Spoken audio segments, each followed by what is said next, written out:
HMS की ओर से खास काजोड़ा में सभा का आयोजन बुधवार को सीएमसी एचएमएस के सचिव विष्णुदेव नोनिया के द्वारा किया गया।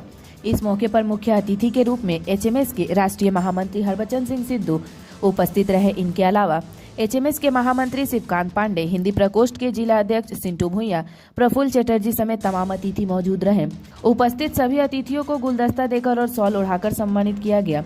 इस मौके पर विष्णुदेव नोनिया ने कहा कि केंद्र सरकार मजदूरों के साथ अन्याय कर रही है, जो कि हम कभी बर्दाश्त नहीं करेंगे और हमारे नेता हरबचन सिंह सिद्धू के बताए रास्ते पर आगे बढ़ेंगे।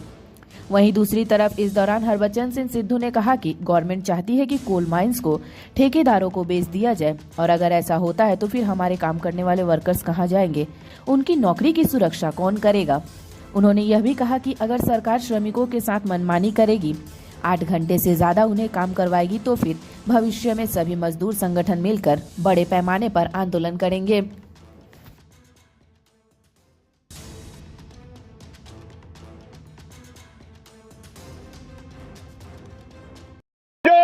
जुल्म की टक्कर में संघर्ष हमारा नारा है। हर जोर जुल्म की टक्कर में संघर्ष हमारा नारा है। जो हमसे टकराएगा चूर चूर हो जाएगा। जो हमसे टकराएगा चूर चूर हो जाएगा। अरे महिला शक्ति जिंदाबाद, जिंदाबाद जिंदाबाद, युवा शक्ति जिंदाबाद, जिंदाबाद जिंदाबाद, हमारा एक एक मजदूर साथी जिंदाबाद, जिंदाबाद जिंदाबाद, इनकलाब जिंदाबाद, जिंदाबाद जिंदाबाद। देखिए, मैं वैसे तो आसनसोल आया था। हमारा जो कॉलरी मजदूर कांग्रेस का अधिवेशन था, वार्षिक अधिवेशन, उसमें भाग लेने के लिए कल आया था और कल एयरपोर्ट पे भी आपके बहुत ही सम्मानित पत्रकारों ने मेरा इंटरव्यू लिया था शॉर्ट में।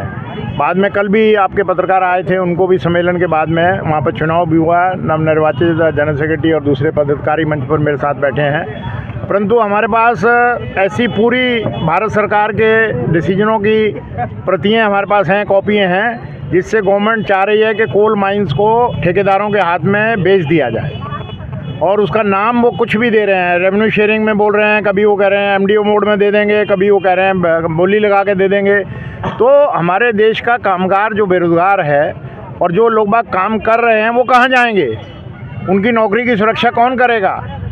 और ऐसी नौकरी के अंदर जहाँ पर हमने लड़ भिड़ कर सारे यूनियनों ने अच्छा वेतन उनको दिलाया है, वो ठेकेदार के वेतन पर क्यों धकेल रही है सरकार बिना हमारे से बात किए हुए।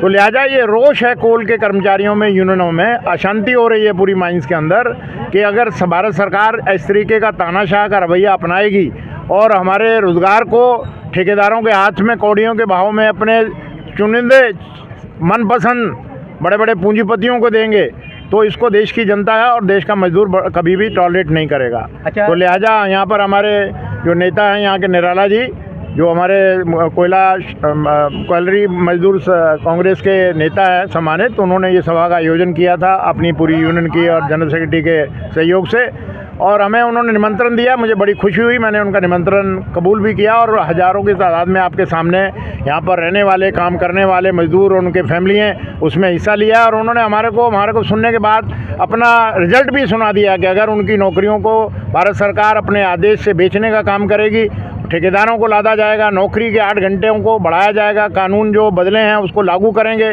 तो फिर पूरे कोल के अंदर ही नहीं होगा, पूरे देश के अंदर 10 मजदूर संगठन मिलकर आने वाले समय में एक बहुत बड़ा आंदोलन शुरू करेंगे।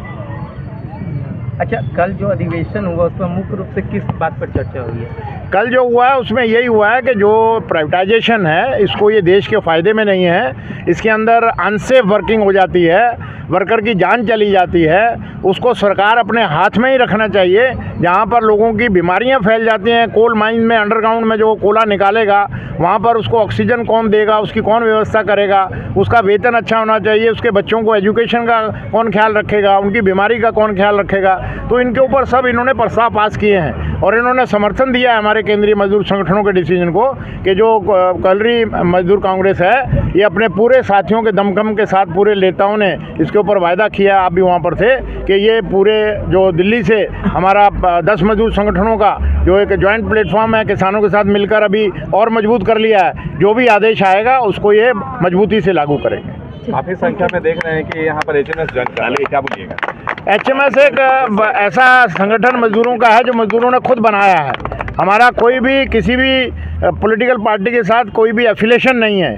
हमारा आइडियोलॉजी है union should be free, independent and democrat, और union should not be work under any pull and pressure of the government, employer as well as the political parties. परंतु हमारे यहाँ पर संविधान में ऐसा नहीं लिखा है कि अगर कोई किसी भी पॉलिटिकल पार्टी में काम करता है नेता और अच्छा काम करता है और हमारे संविधान से सहमत है वो कि हमारा संविधान ठीक है, तो हमारे प्लेटफॉर्म पर आते हैं, हम उनको वेलकम करते हैं, उनको भी साथ में लेकर मजदूरों के हितों के लिए लड़ाई लड़वाते हैं।